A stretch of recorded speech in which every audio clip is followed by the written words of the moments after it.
connaît désormais les partis politiques qui se sont rendus à la Sénat pour pouvoir déposer leur dossier. Il s'agit notamment de l'Union progressiste, du Bloc républicain, de l'Union sociale libérale du Mouel Bénin, de l'UDBN, du PRD, de FCDB. François Xavier Noumon, on constate que dans cette liste de 7 partis politiques, on a 2 formations politiques de l'opposition. Est-ce qu'on peut dire qu'il y a eu plus de peur que de mal? Oui, on peut clairement dire que beaucoup de leaders de l'opposition ont cancané en vain. Au final, potentiellement sur la liste de départ, on peut constater qu'il y a effectivement la présence de l'opposition. Donc les craintes UJT ici et là se sont avérées vaines et sans intérêt. Là, la réalité du jeu montre clairement que nous sommes avec autant de partis. Je ne parle pas du nombre. Nous constatons clairement qu'il y a la mouvance et l'opposition qui sont représentées dans les starting blocks de la Sénat. Quitte à ce que d'ici là, la Sénat étudie les dossiers et puisse mettre au goût du jour et publier officiellement ceux qui devraient concourir pour les prochaines élections législatives. Mais concrètement, on n'attendait pas vraiment l'USL à la Sénat, non?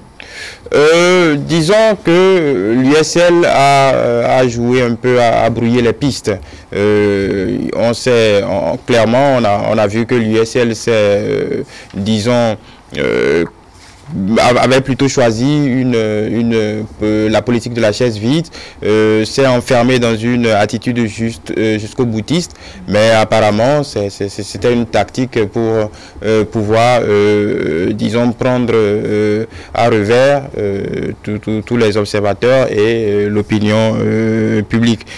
C'est de bonne guerre et on ne peut que constater que leur présence sur la liste de ces 7 partis. Voilà. D'accord. On constate que ces différentes formations politiques, les FCB par exemple et USL, avaient saisi déjà la Cour suprême pour pouvoir trouver gain de cause après le rejet de leur dossier de conformité au ministère de l'Intérieur. Et finalement, on voit l'USL à la Sénat. Quelle conclusion peut-on en tirer? C'est toujours, moi je suis un peu interpellé par la légèreté avec laquelle les partis de l'opposition ont traité, se sont comportés tout au long de ce processus. Certains leaders, on se demande très bien à quoi jouent les leaders d'opposition, d'autant plus que encore avant-hier, nous avions le parti Restaurer l'Espoir, le FCBE qui était allé à la rencontre du chef de l'État. Donc on se disait que voilà, par respect à l'ordre républicain et à la parole donnée, ces partis allaient faire ce qu'il fallait pour compléter leur dossier et se mettre à jour vis-à-vis de la loi, d'autant plus que le chef de l'État s'est montré disponible et a donné des instructions dans ce sens au ministère de l'Intérieur et aux services compétents pour pouvoir être de jour et de nuit disponible afin de procéder à l'étude de ces dossiers. Donc on ne peut réellement constater que la légèreté avec laquelle ces candidatures ont été, ces dossiers ont été gérés par nos amis de l'opposition qui ont clairement choisi, délibérément choisi de conduire une procédure viciée. Donc il faut clairement aujourd'hui les inviter à assumer leur légèreté en prenant acte simplement de leur décision et en passant de la décision de la Sénat et en passant à autre chose. Parce qu'on ne peut pas comprendre que les tests soient clairs, qu'il y ait une première étape en termes de saisine des différentes juridictions, qu'il y ait une procédure claire. Le tribunal de première instance, la chambre administrative du tribunal de première instance de Cotonou, en l'occurrence avant la Cour suprême, mais on s'est rendu tous compte que voilà, une étape a été sautée, c'est parti, les FCB notamment, et se sont retrouvés devant la Cour suprême. Donc soit c'est un choix délibéré, parce que... Encore que, ils ont saisi la mauvaise juridiction. Exactement, c'est ce que j'essaie de faire comprendre. Soit c'est un choix délibéré, soit c'est de l'incompétence pure et simple.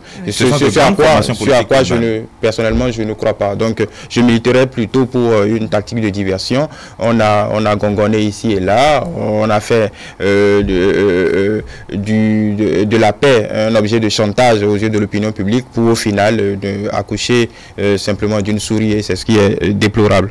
Voilà. Donc ils sont pris à leur propre piège. En tout cas, ça démontre l'amateurisme, un certain amateurisme de l'opposition. L'opposition doit reconnaître, hein, et je pense que les populations ne sont pas incrédules face à cette situation. Je pense que tout le monde a pu observer ces derniers jours les va-et-vient, les conciliabules ici et là. Tout le monde a pu être témoin de cette rencontre de l'opposition avec le chef de l'État. Ça a été ventilé au maximum sur tout ce qu'il y a comme médias dans notre pays. Donc aujourd'hui, l'opposition ne peut cette opposition qui a manqué à l'appel de la Sénat ne peut s'en prendre qu'à elle-même. Je pense qu'on aura tous constaté l'amateurisme. Il n'y a pas d'autre mot pour le qualifier. Mais justement, vous avez fait allusion à la rencontre entre le chef de l'État et ses membres de l'opposition.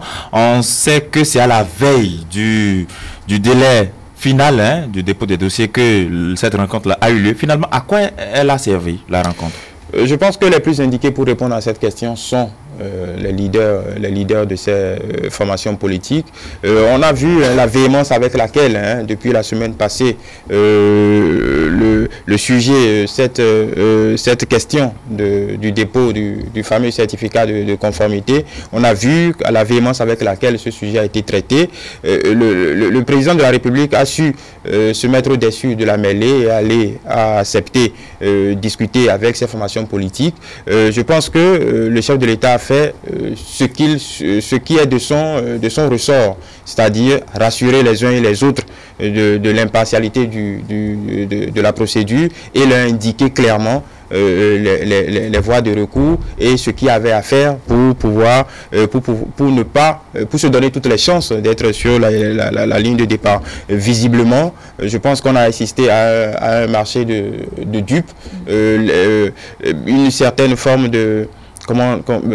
je pense que légèreté est le mot qui revient encore, parce que je ne voudrais pas titiller un peu les sensibilités de ces partis. Comme vous l'avez rappelé, il y a de grands cadres dans ces partis d'opposition, donc on ne comprend pas vraiment comment on a pu en arriver là, d'autant plus que ces partis ont pris à témoin matin, midi et soir l'opinion publique, mais au bout du compte, on se retrouve, ces partis se retrouvent voilà, sans présence effective sur la liste de départ, et on ne peut malheureusement que le constater.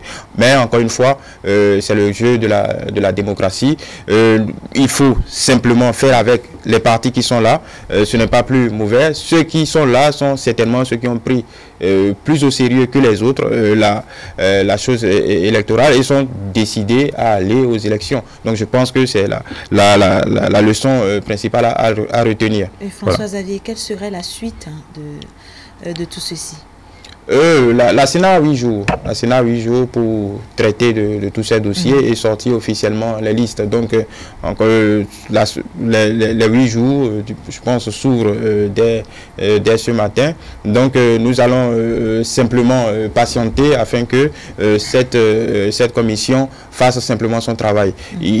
On peut déjà prévoir, hein, que ici et là, une certaine opposition qui est habituée à cette posture de victimisation ne va pas manquer, hein, de faire savoir ces récriminations face à ce processus. Mais encore une fois, je le répète, les populations ne sont pas dupes. Tout le monde a été témoin de comment les choses se sont déroulées. Maintenant, cette opposition n'a qu'à revenir à l'essentiel, c'est-à-dire apprendre à faire ses devoirs à temps et se consacrer à l'essentiel.